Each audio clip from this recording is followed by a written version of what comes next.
चला नमस्कार विद्यार्थी मित्रांनो, स्वागत आहे तुम्हा सर्वांचं आजच्या आपल्या या सेकंड सेशनमध्ये. तर बघा मित्रांनो, जे फर्स्ट सेशन आहे खरं तर आपल्याला एकच सेशन घ्यायचं होतं वन शॉट, पण त्यामध्ये थोडंसं टेक्निकल इश्यूमुळं आपण एक 20 मिनिट्सचं लेक्चर जे आपण रेकॉर्ड केलं होतं ते ऑलरेडी आपण या चॅनलवर अपलोड केलेलं आहे. ज्या विद्यार्थ्यांनी ते बघितलं नसेल त्यांनी बघा, आपण पुढचा पोर्शन घेऊ. ठीक आहे, तर लक्षात घ्या, मागच्या सेशनमध्ये आपण जो फर्स्ट चॅप्टर आहे आपला, जो फर्स्ट चॅप्टर आहे प्रॉपर्टीज ऑफ मॅटर अँड कायनेमॅटिक्स, यामध्ये आपण काही बेसिक गोष्टी डिस्कस केल्या होत्या, ज्यामध्ये आपण इन डिटेलमध्ये मॅटर म्हणजे काय असतं, मॅटरच्या प्रॉपर्टीज कुठल्या कुठल्या आहेत, त्याचबरोबर डिफॉर्मेशन म्हणजे काय, deforming force means what, restoring force means what, या सर्व गोष्टी आपण डिस्कस केल्या होत्या. Now we will move ahead. आता आपण समोरच्या सर्व जे पण सब टॉपिक्स आहेत ते डिस्कस करणार आहोत. बघा, आता यामध्ये इलास्टिसिटी काय असतं, प्लास्टिसिटी काय असतं, रिजिडिटी काय असतं. तर खूप सिंपल अशा या प्रॉपर्टीज आहेत एखाद्या मॅटरच्या किंवा एखाद्या पर्टिक्युलर मटेरियलच्या किंवा एखाद्या बॉडीच्या. तर लक्षात घ्या, elasticity means what, plasticity means what and rigidity means what. तर तुम्ही हे नावं तुमच्या डेली लाईफमध्ये ऐकलेले आहेत, इलास्टिक, रबर वगैरे जे प्रॉपर्टीज आहेत. म्हणजे असे सबस्टन्सेस किंवा असे मॅटर किंवा अशा बॉडीज ज्यावर तुम्ही फोर्स अप्लाय केला तर त्याचं डिफॉर्मेशन होणार आहे. डिफॉर्मेशन काय असतं हे मी मागच्या सेशनमध्ये तुम्हाला सांगितलं आहे, change in shape and size. तर लक्षात घ्या, इलास्टिसिटी म्हणजे एक अशी property due to because of which the material regain its original shape and size after the removal of an applied load और अप्लाइड फोर्स. म्हणजे मी तुम्हाला सांगितलं होतं की तुमच्याकडं सपोज अशा पद्धतीनं एक स्ट्रिंग आहे, बरोबर. या स्ट्रिंगवर तुम्ही काय केलं, फोर्स अप्लाय केला, काहीतरी पर्टिक्युलर फोर्स तुम्ही अप्लाय केला. आता फोर्स या डायरेक्शनमध्ये असं पुल केला, तर फोर्स अप्लाय केल्यामुळे काय होणार आहे, याचं डिफॉर्मेशन तुम्हाला पाहायला भेटणार आहे अशा पद्धतीनं. बघा, अशा पद्धतीनं इथं डिफॉर्मेशन तुम्हाला याचं पाहायला भेटेल. हे डिफॉर्मेशन जेव्हा तुम्ही फोर्स रिमूव्ह करणार, जेव्हा हा फोर्स तुम्ही रिमूव्ह करणार, फोर्स काढून घेणार, त्यावेळेस काय होणार आहे, जी पण तुमच्याकडं ही बॉडी आहे, ही बॉडी काय करेल, हा जो ही जी स्ट्रिंग आहे, ही स्ट्रिंग परत काय करेल, ओरिजिनल पोझिशन जी आहे ती गेन करणार आहे. लक्षात घ्या, जी ओरिजिनल पोझिशन आहे ते ओरिजिनल पोझिशन ही स्ट्रिंग परत गेन करणार आहे. ठीक आहे, म्हणजे या डायरेक्शनमध्ये परत रिटर्न येणार आहे. म्हणजे लक्षात घ्या, तुम्ही एक्सटर्नली फोर्स अप्लाय केला या डायरेक्शनमध्ये डिफॉर्मेशन झालेला आहे, चेंज झाला शेप आणि साईजमध्ये. And whenever you are going to remove this externally applied force, then this spring get contract. ही स्प्रिंग कॉन्ट्रॅक्ट होणार आहे in order to gain its initial position, in order to regain its original shape. ही जी original length होती, बघा, ही जी original length होती, ही length, या लेंथमध्ये काय झालेलं आहे, इथं चेंज झालेला आहे. See, this is the change. इथून इथपर्यंत जो आहे तो चेंज झालेला आहे. This is called delta L, change in length. This is original length L, this delta L means small elementary change will takes place over here. So this is the change in length which is delta L, and again it comes or it returns back to its original length that which is L. तर लक्षात घ्या मित्रांनो, अशा काही bodies आहेत, असे काही matter आहेत, असे काही मटेरियल आहेत की ज्यामध्ये तुम्ही फोर्स अप्लाय केला तर डिफॉर्मेशन होतं, आणि जेव्हा तुम्ही फोर्स काढून घेतला तर ते झालेलं जे डिफॉर्मेशन आहे, तो जो शेप आणि साईज चेंज झालेला आहे तो रिगेन करतो ते बॉडी. म्हणजे तुमच्याकडे एखादा पर्टिक्युलर बलून असेल, तर बलूनला तुम्ही हवा भरली तर तो म्हणजे त्याच्यामध्ये काय होणार आहे, डिफॉर्मेशन होणार. तो एअर प्रेशरमुळे त्या बलूनची साईज वाढत जाणार. जेवढा तुम्ही त्याच्यावर लोड अप्लाय करणार तेवढा त्याचं डिफॉर्मेशन होणार. जेवढा तुम्ही फोर्स अप्लाय करणार, एअर प्रेशर तुम्ही अप्लाय करणार, तेवढा त्याचं डिफॉर्मेशन होणार आहे. तो रिमूव्ह केला तर तो परत रिगेन जशाला तसा होणार आहे. लक्षात घ्या. तर या पद्धतीनं इथं लक्षात घ्या की इथं जे डिफॉर्मेशन आहे ना, मेजर कीवर्ड तुम्ही लक्षात ठेवायचे आहेत. डिफॉर्मेशन जे आहे हे कसं असतं, टेम्पररी डिफॉर्मेशन असतं. टेम्पररी डिफॉर्मेशन म्हणजे तात्पुरतं डिफॉर्मेशन. जसं मी तुम्हाला म्हटलं की इथं फोर्स लावला, डिफॉर्मेशन झालं, शेप साईज बदलला, पण कायमचा बदलला का, हा टेम्पररी बदललेला आहे. कधीपर्यंत, जोपर्यंत तुम्ही याला ओढून ठेवलेला आहे, असं पकडून ठेवलेला आहे फोर्स लावून, तोपर्यंतच हे शेप आणि साईज राहणार आहे. तुम्ही सोडून द्या, ती स्प्रिंग कॉन्ट्रॅक्ट होणार आहे. म्हणजे जे डिफॉर्मेशन आहे, म्हणजे जो शेप आणि साईज मधला चेंज आहे, हा तात्पुरत्या स्वरूपाचा आहे, टेम्पररी आहे. म्हणून ज्या बॉडीमध्ये टेम्पररी डिफॉर्मेशन होतं त्याला इलास्टिक बॉडी म्हणतात. अँड ज्या बॉडीमध्ये ही प्रॉपर्टी असते, की कुठली प्रॉपर्टी, की the bodies in which only the temporary deformation takes place, अशा बॉडीज, असे सबस्टन्सेस, असे मॅटर, असे पदार्थ, असे मटेरियल ज्यामध्ये तात्पुरत्या स्वरूपाचं डिफॉर्मेशन होतं, त्याला म्हणायचं इलास्टिसिटी. त्याला काय म्हणायचं, elasticity and those materials are called the elastic bodies, elastic material, elastic substances असं तुम्ही त्याला म्हणू शकता. लक्षात घ्या. तर खूप सिंपल आहे. इलास्टिसिटीवर तुम्हाला जर एखादा MCQ आला तर तुम्हाला तो सॉल्व करता आला पाहिजे.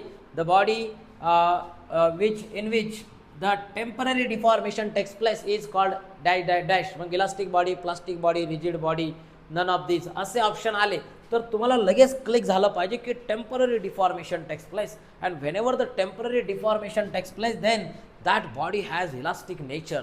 त्या बॉडीचं जे नेचर आहे ते इलास्टिक असणारे, इलास्टिसिटी प्रॉपर्टी त्या बॉडीमध्ये असणारे. लक्षात घ्या. So elasticity is the property of a body due to because of which it regain its original shape and size after removal of applied force, externally applied force. आता plasticity म्हणजे काय? Plasticity म्हणजे इथलं जे डिफॉर्मेशन आहे, इथलं जे deformation आहे ते टेम्पररी राहणार आहे का? इथलं डिफॉर्मेशन कसं राहणार आहे? परमनंट राहणार आहे. लक्षात घ्या. Permanent deformation takes place, permanent deformation takes place. इथं परमनंट डिफॉर्मेशन होतं. आता लक्षात घ्या इलास्टिसिटीचे भरपूर एक्झाम्पल आहेत. एक साधं एक्झाम्पल रबर. लक्षात घ्या. तुम्ही भरपूर एक्झाम्पल तिथं कलेक्ट करा कारण तुम्हाला असे एक्झाम्पल पण दिले जाऊ शकतात ऑप्शनमध्ये आणि यामधलं कुठलं मटेरियल इलास्टिक आहे का प्लास्टिक आहे का ते रिजिड आहे असं तिथं विचारलं जाईल. तर लक्षात घ्या इथं पण डिफॉर्मेशन होतं, इथं पण डिफॉर्मेशन होते. खरं तर दोन टाईपच्या बॉडी असतात, मेजरली दोन टाईपच्या बॉडी असतात. ज्या बॉडी आहे त्याचे दोन मेजर टाईप असतात. कुठले कुठले? एक असतं बघा डिफॉर्मेबल बॉडी, एक असते डिफॉर्मेबल बॉडी. डिफॉर्मेबल बॉडी म्हणजे ज्याचं डिफॉर्मेशन होतं आणि दुसरे असते non deformable body. Non deformable body म्हणजे ज्याचं डिफॉर्मेशन होत नाही आणि नॉन डिफॉर्मेबल बॉडीलाच आपण रिजिड बॉडी असं म्हणतो. लक्षात घ्या. रिजिड बॉडी आणि ज्याचं डिफॉर्मेशन होतं ना यामध्ये दोन टाईप असतात. एक असते इलास्टिक बॉडी आणि दुसरी असते प्लास्टिक बॉडी. इलास्टिक बॉडीमध्ये टेम्पररी डिफॉर्मेशन होतं हे लक्षात घ्या. इलास्टिक बॉडीमध्ये टेम्पररी डिफॉर्मेशन टेक्स प्लेस, तात्पुरत्या स्वरूपाचं डिफॉर्मेशन होतं. आणि जी प्लास्टिक बॉडी आहे यामध्ये परमनंट डिफॉर्मेशन होतं. लक्षात घ्या मित्रांनो. 1.1 मध्ये जे सब टॉपिक दिलेत, डिफॉर्मेशन असेल, डिफॉर्मिंग फोर्स असेल, रेस्टोरिंग फोर्स असेल, इलास्टिसिटी असेल, प्लास्टिसिटी असेल, रिजिडिटी, हे बघा यार 1.1 मध्ये एवढे सब टॉपिक आहेत. 1.1 मध्ये कुठला? डिफॉर्मिंग फोर्स, डिफॉर्मिंग फोर्स आहे. त्याच्यानंतर रेस्टोरिंग फोर्स आहे, रेस्टोरिंग फोर्स. त्याच्यानंतर इलास्टिसिटी आहे, इलास्टिसिटी. त्याच्यानंतर प्लास्टिसिटी आहे, प्लास्टिसिटी. आणि त्याच्यानंतर रिजिडिटी आहे. लक्षात घ्या. 11 मार्क्सचं वेटेज आहे या टॉपिकचं आणि एकाच सब टॉपिकवर सर्व प्रश्न येणार आहेत का? सब टॉपिक किती आहेत? 1.1 आहे, 1.2 आहे, 1.3, 1.4 आणि 1.5. There are 5 sub topics. थोडंसं मी तुम्हाला नेहमी सांगत असतो की तुमचा ॲप्रोच कसा असला पाहिजे, स्टडी करताना तुमचा ॲप्रोच कसा असला पाहिजे. फक्त MCQ पार्ट करून MCQ रट्टा मारून काही होणार नाही. बेसिक सायन्सचा तुमचा एकदम बढियापैकी एक्सपिरियन्स आहे. बेसिक सायन्सला तुम्हाला लक्षात येईल कसा तुम्हाला पेपर गेला आहे, किती मार्क्स तुम्हाला तिथं मिळालेले आहेत. तर लक्षात घ्या जे सब टॉपिक्स मी तुम्हाला सांगितले, हा एक सब टॉपिक आहे, हा एक सब टॉपिक आहे, हा एक आणि हा एक आणि हा एक. तर प्रत्येक सब टॉपिकवर ॲटलिस्ट एक प्रश्न तरी येईल, एक प्रश्न तरी येईल. 11 मार्कचे क्वेश्चन येणार आहेत, 11 मार्कचे. तर 11 मार्कचे प्रश्न म्हटल्यावर अरे इथं 8 ते म्हणजे 7-8 प्रश्न तरी येतील. काही प्रश्न 2 मार्कचे असतात, काही 2-4. तर किमान 8-10 प्रश्न तरी येतील, 8 ते 10 प्रश्न तरी येतील. मग सगळे 8 ते 10 प्रश्न वर्क, पॉवर, एनर्जीवरच येणार आहेत का? सगळे 8-10 प्रश्न न्यूटन्स लॉ ऑफ मोशनवरच येणार आहेत का? सगळेचे सगळे 8-10 प्रश्न फक्त स्ट्रेस स्ट्रेनवरच येणार आहेत का? असं नाही होणार मित्रांनो. लक्षात घ्या. प्रत्येक सब टॉपिकवर एखादा प्रश्न येईल, या सब टॉपिकवर एखादा येईल, या सब टॉपिकवर एखादा येईल. हा असं होईल एखाद्या सब टॉपिकवर 2-3 येतील. एखाद्या वेळेस एखादं सब टॉपिक इन केस एखादा सब टॉपिक मिस पण होऊ शकतो. परंतु लक्षात घ्या तुम्हाला प्रत्येक सब टॉपिक इन डेप्थ एवढ्या चांगल्या पद्धतीनं, कन्सेप्च्युअल पद्धतीनं, एवढ्या बढिया पद्धतीनं तुम्हाला अंडरस्टँड करायचं आहे की कुठलाही कसाही MCQ येऊ द्या, तुम्हाला तिथं एकदम चांगल्या पद्धतीनं तो क्वेश्चन जो आहे तो आयडेंटिफाय झाला पाहिजे, तो अंडरस्टँड झाला पाहिजे. आणि तुम्ही या माइंडसेटने किंवा असा तुमचा जर ॲप्रोच असेल ना एकदम बढियापैकी स्टडी करण्याचा, तर ऑप्शनला इलिमिनेशन मेथड पण असते. लक्षात घ्या. भरपूर मेथड आहेत MCQ सॉल्व करण्याच्या. आता त्याच्यात मी वेळ नाही घालवणार. MCQ सॉल्व करण्याच्या बऱ्याच मेथड आहेत, खूप साऱ्या मेथड आहेत. इलिमिनेशन मेथड असेल, तुम्हाला जर स्ट्रेट फॉरवर्ड आन्सर माहीत नसेल ना तर go through the option and eliminate the odd options you will get the correct answer. भरपूर साऱ्या गोष्टी आहेत, पण त्याच्यासाठी तुम्ही थोडासा अभ्यास तुमचा चांगला असणं गरजेचं आहे. तुम्ही कन्सेप्च्युअल स्टडी करणं गरजेचं आहे. तर लक्षात घ्या, यापैकी आपण फर्स्ट लेक्चर जे मी या चॅनलवर अपलोड केलं आहे, ज्यांनी बघितलं नाही त्यांनी आवर्जून बघा. या चॅनलवर मी अपलोड केलं आहे, त्यामध्ये आपण deforming for, restoring for, elastic body, plastic body, हे सर्व नाही, इलास्टिक प्लास्टिक नाही स्टडी केला, फक्त डिफॉर्मिंग फोर्स मॅटर काय असतो, प्रॉपर्टीज काय असतं, डिफॉर्मेशन काय असतं, डिफॉर्मिंग फोर्स काय असतं, रेस्टोरिंग फोर्स काय असतो, हे सर्व गोष्टी आपण तिकडं स्टडी केल्यात. तुम्ही त्या म्हणजे त्या बघून घ्या. याच्यानंतर जो पुढचा पार्ट आहे आपला इलास्टिसिटी, प्लास्टिसिटी आणि रिजिडिटी. तर यामध्ये लक्षात घ्या, इलास्टिसिटीमध्ये टेम्पररी डिफॉर्मेशन होतं, प्लास्टिसिटीमध्ये परमनंट डिफॉर्मेशन होतं, आणि रिजिडिटी म्हटलं तर रिजिड बॉडी जर म्हटलं तर इथं सांगायचं there will be no deformation takes place. Deformation होतच नाही, नो डिफॉर्मेशन टेक्स प्लेस. खरं तर हा आयडियल कन्सेप्ट आहे. हा कसा कन्सेप्ट आहे? आयडियल कन्सेप्ट आहे. लक्षात घ्या, आयडियल म्हणजे एक इमॅजिनरी, तुम्ही त्याला फक्त इमॅजिन करू शकता. In actual practice there is no any body which is rigid body एकही नाही. But for the ease of simplicity we are going to consider stone as the rigid body. तर स्टोनला आपण रिजिड बॉडी कन्सिडर करतो, suppose करतो, but it actually stone is also not rigid body. Stone देखील rigid body नाही आहे. आपण तिथं कन्सिडर करतो की स्टोन रिजिड बॉडी आहे, रिजिड बॉडी आहे.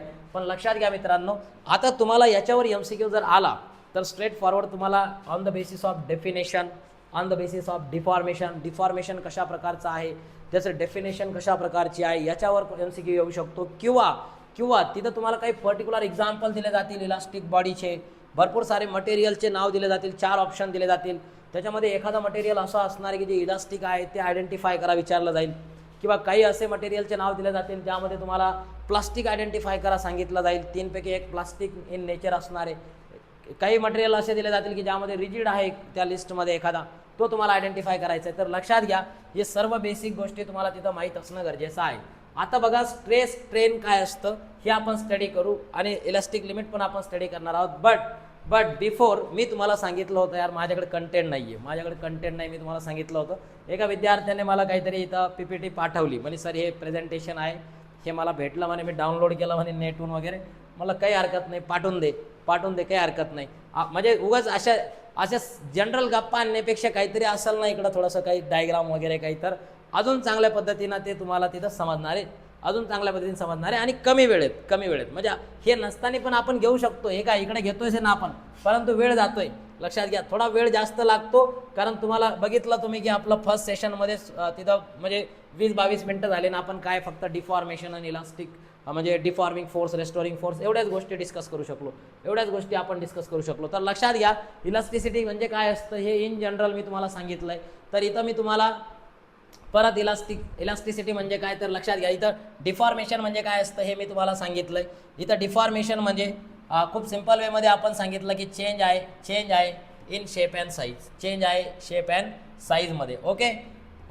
आता लक्षात घ्या की all the materials are deformable. सर्व मटेरियल डिफॉर्मेबल असतात, सर्व मटेरियलचं डिफॉर्मेशन होतं. मी तर तुम्हाला आधीच सांगितलं नाही यार की रिजिडिटी हा एक आयडियल कन्सेप्ट आहे, इमॅजिनरी कन्सेप्ट आहे. In actual practice there is no body which is rigid. Actual प्रॅक्टिसमध्ये एकही बॉडी रिजिड नसते, प्रत्येक बॉडीचं डिफॉर्मेशन होतं. All materials are deformable. आणि मेटल तर सर्वचे सर्व मेटल जे आहेत ना हे इलास्टिक असतात. जवळजवळ सर्व मेटल इलास्टिक आहेत. लक्षात घ्या, ऑलमोस्ट मेटल्स आर इलास्टिक. आपण डिस्कस करू ते समोर. बघा, there are 2 type of deformation. एक इलास्टिक डिफॉर्मेशन असतं आणि एक प्लास्टिक डिफॉर्मेशन असतं. तर इलास्टिक डिफॉर्मेशन म्हणजे as we have hinted the before, the elastic deformation is the deformation which is reversible आहे. लक्षात घ्या, इथं सेंटेन्सचा अप्रोच लक्षात घ्या. ज्या पद्धतीनं मी सांगितलं त्याच पद्धतीनं आहे, फक्त त्यांनी सेंटेन्स थोडंसं वेगळ्या पद्धतीनं सांगितलंय की डिफॉर्मेशन कसं आहे, रिव्हर्सिबल आहे. रिव्हर्सिबल म्हणजे मी तुम्हाला म्हटलं होतं की स्प्रिंग आहे, स्प्रिंगला तुम्ही फोर्स लावला, स्प्रिंग आहे इनिशियली अशा पद्धतीची स्प्रिंग आहे, बरोबर. या स्प्रिंगवर तुम्ही फोर्स लावला तर स्प्रिंगचं काय होणार आहे, डिफॉर्मेशन होणार, बरोबर. ही लेंथ होती स्प्रिंगची, ह्या लेंथमध्ये थोडासा डिफॉर्मेशन झालेला आहे. इथून इथपर्यंत डिफॉर्मेशन झालेलं आहे. हा चेंज झालेला आहे लेंथमध्ये, बरोबर. हे डिफॉर्मेशन कसं झालं आहे, फॉरवर्ड डायरेक्शनमध्ये. After application of load. पण मी जर म्हटलं मी जर म्हटलं की हा लोड आपण काढून घेतला तर परत म्हणजे फोर्स जो आहे तो आपण काढून घेतला तर परत याचं डिफॉर्मेशन कसं होणार आहे, रिव्हर्स डायरेक्शनमध्ये शेप आणि साईज त्याचा रिगेन होणार आहे की नाही. म्हणजे अगोदर फॉरवर्ड डायरेक्शनमध्ये शेप साईज चेंज झाला, आता रिव्हर्स डायरेक्शनमध्ये त्याचा ओरिजिनल शेप आणि साईज मिळवण्यासाठी परत त्याच्यामध्ये चेंज होतोय, जो ऑलरेडी झालेला चेंज आहे त्याच्यामध्ये परत चेंज होऊन ओरिजिनल पोझिशनला ती बॉडी येत आहे. म्हणजे जे डिफॉर्मेशन होत आहे ते रिव्हर्सिबल आहे, लक्षात घ्या रिव्हर्सिबल. मग तुम्हाला असा देखील कीवर्ड आला ना की ज्या बॉडीमध्ये रिव्हर्सिबल डिफॉर्मेशन होतं त्या बॉडीला काय म्हणतात, तर त्या बॉडीला इलास्टिक बॉडी म्हणतात. लक्षात घ्या ॲप्रोच कसा असला पाहिजे. मग इथं फसतात बरेच मुलं, एकदम स्ट्रेट फॉरवर्ड तुम्ही तिथं वाचून टाकता की elasticity mean the body in which the temporary deformation takes place is called elastic body. पण हे रिव्हर्सिबल डिफॉर्मेशन पण असतं, हे देखील लक्षात घेणं गरजेचं आहे. लक्षात घ्या मित्रांनो. हे आता प्लास्टिक डिफॉर्मेशन म्हटलं तर काय, प्लास्टिक डिफॉर्मेशन म्हटलं तर काय होणार आहे, इथं परमनंट डिफॉर्मेशन आहे, इथं काही रिव्हर्सिबल वगैरे नाही आहे, इथं परमनंट डिफॉर्मेशन आहे, वन डायरेक्शनल डिफॉर्मेशन आहे. There is no reversibility in the डिफॉर्मेशनमध्ये तुम्हाला कुठंही रिव्हर्सिबिलिटी इथं पाहायला भेटणार नाही. तर लक्षात घ्या इलास्टिक डिफॉर्मेशन प्लास्टिक डिफॉर्मेशन काय असतं, इलास्टिक बॉडी प्लास्टिक बॉडी काय असते, याच्यावर एक्झाम्पल डेफिनेशन बेस एक्झाम्पल आला तर तुम्हाला सांगता यायला पाहिजे. आता लक्षात घ्या मी तुम्हाला सांगितलं की इलास्टिक डिफॉर्मेशन हे रिव्हर्सिबल असतं. Yes you know very well. Then again see there is no permanent deformation नसतं त्यामध्ये. त्याच्यानंतर means it will return to its original dimension, ही पण गोष्ट एकच आहे. हे असे वेगवेगळे कीवर्ड लक्षात घ्या की इलास्टिक डिफॉर्मेशन म्हटलं ना तर कसं MCQ येऊ द्या तुम्हाला वेगवेगळ्या अँगलने तुम्हाला तिथं लक्षात आलं पाहिजे की डिफॉर्मेशन जे आहे ते रिव्हर्सिबल राहणार आहे, डिफॉर्मेशन जे आहे ते परमनंट नाही राहणार, no permanent deformation. Then the body will return to its original dimension, body original डायमेन्शनला रिटर्न येणार आहे. त्याच्यानंतर the stress could be tensile or compressive. आता स्ट्रेस काय असतो, स्ट्रेस म्हणजे ताण. म्हणजे तुम्हाला जर एखादी गोष्ट करण्यासाठी फोर्स केला, जसं तुम्हाला अभ्यास करायचा छंद नाहीये परंतु तुम्हाला अभ्यास कर छंद असा तिथं फोर्स केला तर तुम्हाला स्ट्रेस येतो, तुम्हाला ताण येतो, बरोबर की नाही, इंटरनली ताण येतो की नाही तुम्हाला. मग त्याच्यासाठी त्याच पद्धतीनं जर तुम्ही एखाद्या मटेरियलला जर फोर्स अप्लाय केला ना, जसं तुम्हाला अभ्यास करायला फोर्स केल्याने तुम्हाला ताण येतो, तसं एखाद्या मटेरियलवर जर फोर्स अप्लाय केला ना, एखाद्या मटेरियलवर जर फोर्स अप्लाय केला तर त्या मटेरियलमध्ये देखील स्ट्रेस इंड्यूस होतो, त्या मटेरियलला देखील ताण येतो आणि तो जो स्ट्रेस आहे ना तो अपोजिट डायरेक्शनमध्ये असतो, अपोजिट डायरेक्शनमध्ये. म्हणजे मी तुम्हाला म्हणलं अभ्यास करा तर तुम्ही अभ्यास नाही करणार, आणि एखादं म्हणलं ही गोष्ट नको करू तुम्ही तीच गोष्ट करणार. रिव्हर्स नेचर असतं की नाही, सेम त्याच पद्धतीनं मटेरियलचं आहे. म्हणजे तुम्हाला मी जर म्हटलं की तुमच्याकडं अशा पद्धतीनं एक मटेरियल आहे, लक्षात घ्या ही एक बॉडी आहे, तुम्ही याला पुल केलं बघा, इकडून तुम्ही काय केला, असा फोर्स लावला या डायरेक्शन, इकडून पण लावला, सपोज F1 आणि F2 असे दोन फोर्सेस लावले, मग काय होणार आहे, ही बॉडी अशी ताणल्या जाणार आहे, बरोबर. याची लेंथ वाढणार आहे, there is increase in length increase होणार आहे, आणि जे पण तिथं डायमीटर आहे ते काय होणार आहे, डिक्रीज होणार आहे. म्हणजे याचं डायमीटर डिक्रीज होईल बघा, असं डायमीटर डिक्रीज होईल आणि जी लेंथ आहे ती वाढेल, बरोबर. आफ्टर ॲप्लिकेशन ऑफ लोड म्हणजे ओरिजिनल लेंथ तुमच्याकडे L होती, आता इथं लेंथमध्ये चेंज झालेला आहे, म्हणजे ही original plus change in length म्हणजे L प्लस डेल्टा L आहे. अगोदर इनिशियली ओरिजिनल लेंथ L होती, ओरिजिनल लेंथ काय होती L, स्मॉल चेंज असणार आहे खरं तर, मी थोडासा जास्त दाखवला आहे. आता लक्षात घ्या जेव्हा तुम्ही याच्यावर फोर्स अप्लाय करताय, टेन्शन क्रिएट करणारा pull means you are going to pull this body in both the direction, that's why there will be elongation, there will be tension will be created in this body and the body get elongate, the body get deform in outward direction मध्ये बॉडीचं deformation झालेलं आहे, बरोबर. आणि मग या डिफॉर्मेशनला oppose करणारा या बॉडीमध्ये एक काय होणार आहे, एक इंटरनल डायरेक्शनमध्ये या इनवर्डच्या डायरेक्शनमध्ये एक फोर्स तिथं इंड्यूस होणार आहे. लक्षात घ्या याची ओरिजिनल पोझिशन रिस्टोर करण्यासाठी, कारण त्याला पण स्वतःचं काहीतरी तिथं फोर्स आहे, त्याच्यामध्ये जे मटेरियल आहे ते सगळं मटेरियल एकमेकांसोबत एक पार्टिकल सॉलिड बॉडी असाल तर हे देर इज म्हणजे काय म्हणू शकता तुम्ही त्याला, there is a very high means intermolecular force of attraction among the molecules or among the particle of this body from which it is made. ज्या पार्टिकल पासून ज्या छोट्या छोट्या ॲटॉम्स पासून ही बॉडी तयार झालेली आहे. याच्यामध्ये इंटरमॉलिक्युलर फोर्स असतो, इंटर पार्टिक्युलर फोर्स असतो आणि त्यामुळे हे intermolecular inter particle force of attraction खूप स्ट्रॉंग असतं सॉलिडमध्ये. हे तुम्ही स्टडी केलेलं आहे ऑलरेडी बेसिक सायन्समध्ये. तर लक्षात घ्या इथं त्यामुळे हे अपोज करतो आणि एक इंटरनली याच्यामध्ये एक स्ट्रेस इंड्यूस होतो, त्याला आपण इंटरनल स्ट्रेस म्हणतो, स्ट्रेस इंड्यूस होतो. हे आपण पुढे स्टडी करू, you don't worry about it, just focus over here. आता लक्षात घ्या जेव्हा इलास्टिक डिफॉर्मेशन होतं ना तेव्हा ॲक्च्युअलमध्ये काय होतं. इलास्टिक डिफॉर्मेशन होतं तेव्हा particle that make up the substance each are being displace a little from their nearest neighbours. तर स्वतःच्या नियरेस्ट नेबरपासून थोडे थोडे पार्टिकल जे आहेत ते डिस्प्लेस होतात and then returning to the original position आणि नंतर ते परत ओरिजिनल पोझिशनला येतात. लक्षात घ्या मित्रांनो, इलास्टिक डिफॉर्मेशनमध्ये काय होतं, जेव्हा फोर्स अप्लाय केला जातो ना, जेव्हा तुम्ही फोर्स अप्लाय करता आणि हा फोर्स जास्त असतो कशापेक्षा, सपोज आता हे दोन पार्टिकल आहेत या बॉडीमधले, याच्यामध्ये इंटरमॉलिक्युलर फोर्स आहे. हे बघा आता सपोज माझ्याकडे इन जनरल हे इलास्टिक नाही आहे, पण आपण कन्सिडर करू सपोज माझ्याकडे ही इलास्टिक बॉडी, मी थोडासा फोर्स लावला, होणार आहे का याचं डिफॉर्मेशन? नाही होणार, कारण याच्या पार्टिकलने एकदम स्ट्रॉंगली एकमेकांना strong intermolecular force of attraction आहे. पण या इंटरमॉलिक्युलर फोर्स ऑफ अट्रॅक्शनपेक्षा थोडा जरी मी जास्त फोर्स लावला ना तर हे पार्टिकल एकमेकांपासून दूर जाणार आहेत. Means they are displace little bit from their nearest neighbour. एकमेकांपासून ते दूर दूर जाणार आहेत आणि नंतर परत ते ओरिजिनल पोझिशनला येणार आहेत, returning back to original position. This type of nature has the elastic body. हे इलास्टिक डिफॉर्मेशन यामध्ये या पद्धतीच्या गोष्टी घडत असतात. जे पार्टिकल्स आहेत बघा, ऑफकोर्स इन कॉन्स्टंट थर्मल मोशनमध्ये असतात. एखादा पार्टिकल असाल ना त्याला भरपूर एनर्जी असतात, व्हायब्रेशनल एनर्जी असते, रोटेशनल एनर्जी असते, थर्मल भरपूर सारे एनर्जी असतात जरी तो रेस्टला असेल तरी. तर लक्षात घ्या अबाउट फिक्स पोझिशनच्या अबाउट याला रोटेशनल एनर्जी पण असते and we shall deal with the fixed position. लक्षात घ्या. So before the particle are put under the compression, म्हणजे कॉम्प्रेशनमध्ये पार्टिकल जायच्या अगोदर they will be in a fix position, अगोदर ते फिक्स पोझिशनमध्ये राहणार आहे. And where the net forces of attraction and repulsion are zero and is indicated in the diagram of. आता या डायग्राममध्ये तुम्हाला ते इंडिकेट केलेलं आहे. लक्षात घ्या जे म्हणजे कॉम्प्रेसिव्ह नेचर जरी असेल ना, म्हणजे टेन्जाईलच्या ऐवजी तरी तुम्हाला अशा पद्धतीचं नेचर पाहायला भेटणार आहे. आता इथं देखील बघा जे compressive force applied from the right, या राईटच्या डायरेक्शनमध्ये कॉम्प्रेसिव्ह फोर्स अप्लाय केला आहे. कॉम्प्रेसिव्ह फोर्स म्हणजे याला असं कॉम्प्रेस करणं, कॉम्प्रेस. हे बघा इकडं सपोज इकडं ही बॉडी इकडं फिक्स आहे, याला एंड आहे इकडं, आणि इकडून असं तुम्ही त्याला दाबलं तर काय होणार आहे, कॉम्प्रेस होणार आहे. आणि कॉम्प्रेस झाल्यामुळं प्रत्येक पार्टिकल काय होणार आहे, will displace one until to the लेफ्टकडे डिस्प्लेस होणार आहे. कारण तुम्ही फोर्स इकडून लावताय की नाही, फोर्स तुम्ही राईटकडून लावताय, पार्टिकल लेफ्टकडे डिस्प्लेस होणार आहे. आणि पार्टिकल लेफ्टकडे डिस्प्लेस झाल्यानंतर आता त्याच्या नियरेस्ट नेबरच्या कंपॅरिझनमध्ये तो लेफ्टकडे डिस्प्लेस होणार आहे. लक्षात घ्या. त्यामुळे इथं तुम्हाला जे डिफॉर्मेशन आहे ते झालेलं इथं पाहायला भेटणार आहे. हे इन जनरल आहे.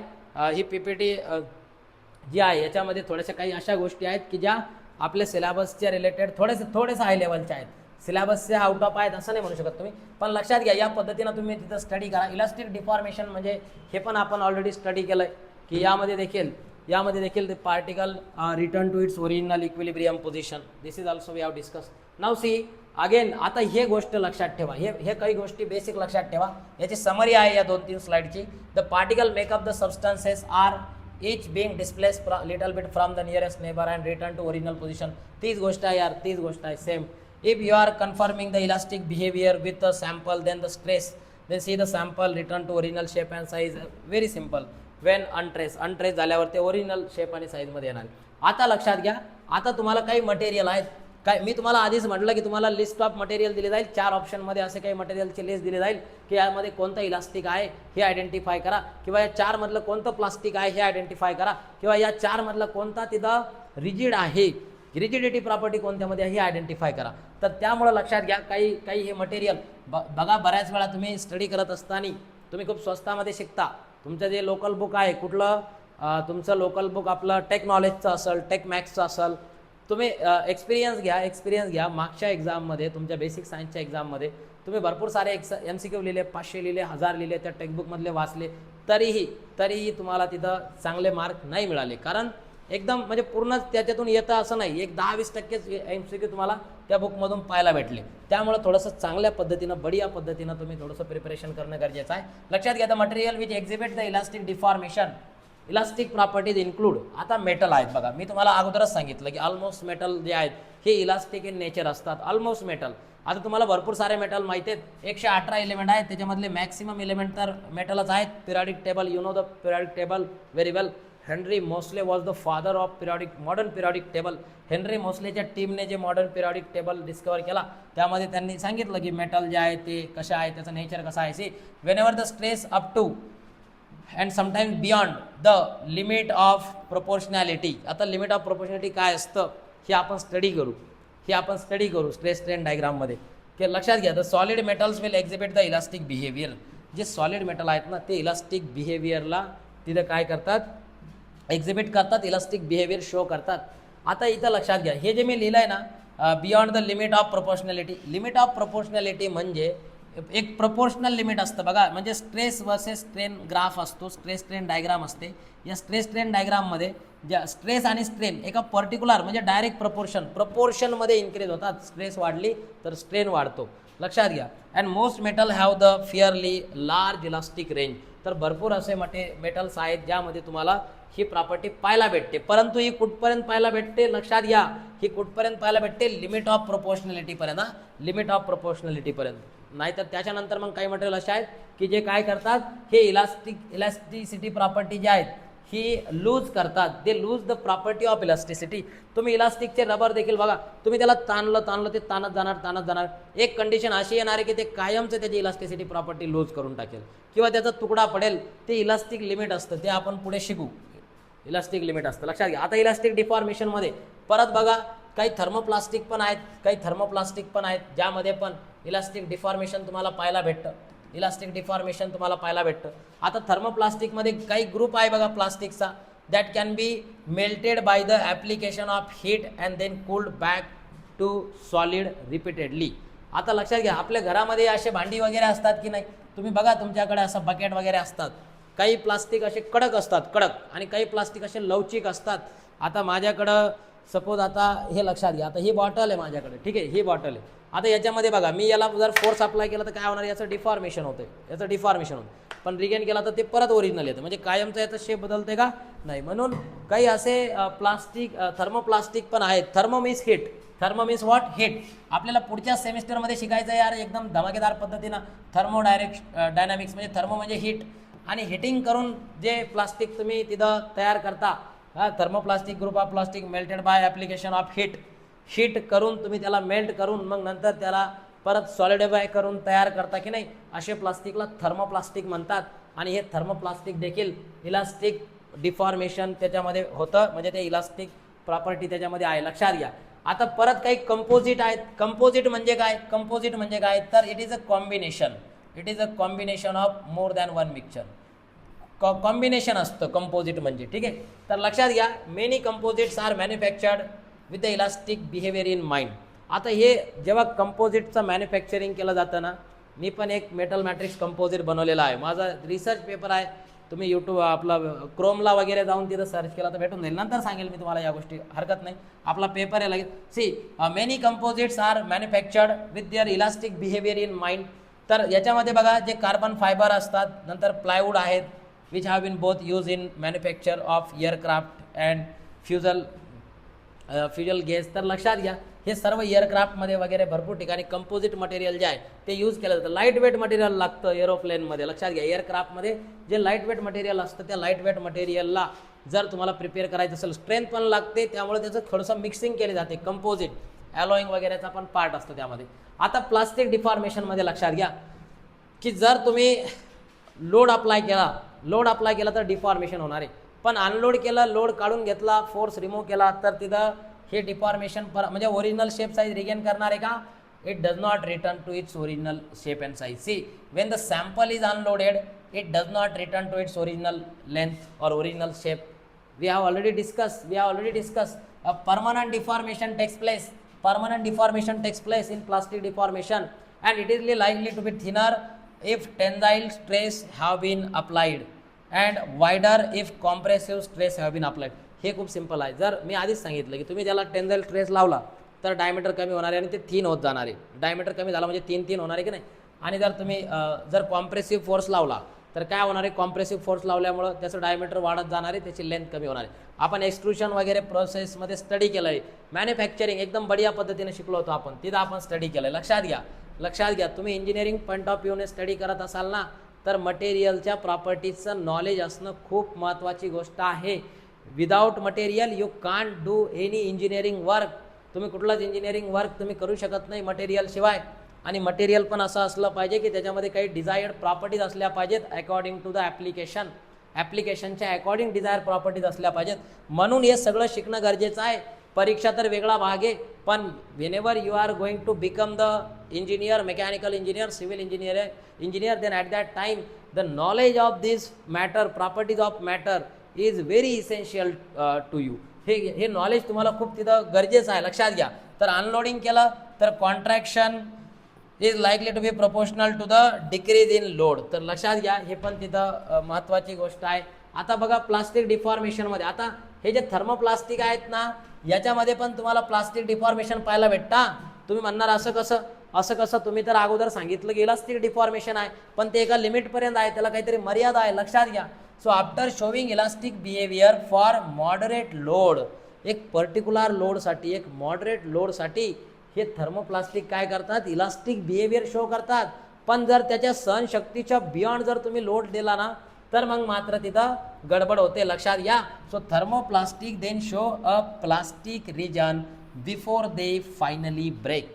नंतर ते फायनली ब्रेक होतात. The substance necking can occur, neck formation होते. म्हणजे मी जर तुम्हाला म्हटलं की माझ्याकडं अशा पद्धतीनं एक सबस्टन्स आहे, याला मी काय केलं, सपोज याला मी फोर्स अप्लाय केला, तर काय होणार आहे, याचा असं तिथं डिफॉर्मेशन होणार, खूपच असं बारीक याचा नेक फॉर्मेशन होणार.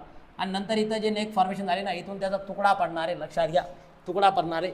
त्यामुळे थर्मोप्लास्टिक जे आहेत ना, हे मॉडरेट लोडसाठी काय करतात, इलास्टिक बिहेवियर शो करतात. परंतु या मॉडरेट लोडच्या बियॉन्ड जर तुम्ही लोड अप्लाय केला तर मात्र नेक फॉर्मेशन होऊन त्याचं ब्रेकडाऊन होऊ शकतं. तिथं तुम्हाला प्लास्टिक रिजन तिथं तुम्हाला पाहायला भेटू शकतं. It shows the plastic region. So see यार, this sentence is very most important. तुम्ही पटकन जाताना पटकन टिक मार्क करून येता उत्तर आणि लगेच लिहिता की यार थर्मोप्लास्टिक तर इलास्टिक होतं, मग मी तर तिथं वाचलं होतं, अभ्यास केलता.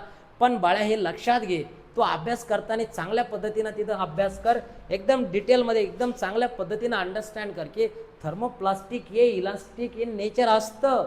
परंतु मॉडरेट लोडसाठी त्या लोडच्या बियॉन्ड जर लोड अप्लाय केला ना, तर मात्र ते इलास्टिक नेचर तो लूज करतो आणि त्याचं प्लास्टिक डिफॉर्मेशनकडे वाटचाल चालू होते. आणि प्लास्टिक डिफॉर्मेशन नंतर, प्लास्टिक रिजन नंतर ते फायनली ब्रेक पण होतं. लक्षात घ्या. तर नेक फॉर्मेशन होऊन, तर अशा पद्धतीनं तुम्हाला या सर्व गोष्टी तिथं माहीत असणं गरजेचं आहे. आता मेटल आहेत, तर मेटलमध्ये पण प्लास्टिक तुम्ही म्हणणार अरे असं काय चालू आहे, हे काय चालू आहे. पण लक्षात घ्या बाळांनो, या ज्या प्रॉपर्टीज आहेत ना, इलास्टिसिटी, प्लास्टिसिटी, रिजिडिटी, हे खूप महत्त्वाचं आहे. हे तुम्हाला पण एक सहनशक्ती असते की नाही यार, तुम्ही कधीपर्यंत फोर्स सहन करणार.